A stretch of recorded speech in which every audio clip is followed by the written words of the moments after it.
It is time now for your Monday Mortgage Update, and we are talking about the current state of the real estate market. And here now to give us the latest is our friend Zachary Levesque, Director and Branch Manager of Home Point Financial. Good morning, Zach. Morning. Welcome back to the show. Great to be here. Always nice to have you here, fresh off your defeat of me on the hardwood of the Dunkin' Donuts. I don't think it finished that way, but if that makes you sleep at night, that's fine. That's right. It was a great matchup. But here, let's continue on. We always enjoy getting the financial perspective from you on what's going on. And a lot of people out there not sure right now if this is a good time to be looking or not. So what is the current state of things here in Rhode Island? Things are, heating up. Rates have been gradually increasing, like we've talked about for the last couple months here.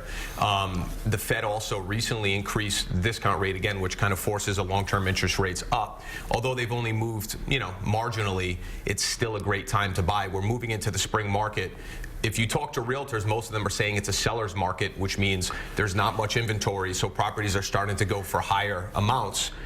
So if buyers are interested, they need to move very quickly. I think a lot of us, when we watch the news peripherally or ostensibly, we see any movement by the Federal Reserve as a type of red flag, or oh, what are they doing? How does that affect me? So when a move like this is made, is there a reason why the buyer or seller should be concerned? Should it raise a red flag, or should they just kind of go with it? Well, ultimately it is a good sign. When the Fed raises rates, that means that the economy is either healthier or improving.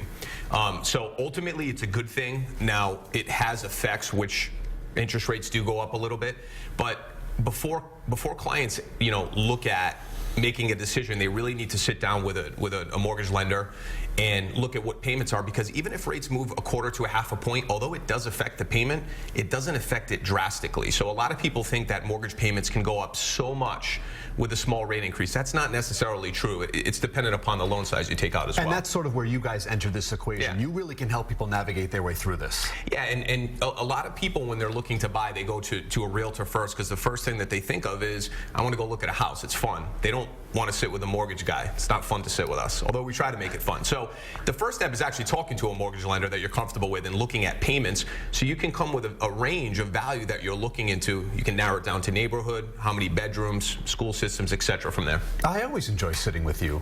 What are you talking about? Well, it's always such valuable information, Zach. Thank you very much. Important stuff as always. If you'd like more helpful information from the great folks at Home Point Financial, you can get their contact info on our website. It's roadshow.com.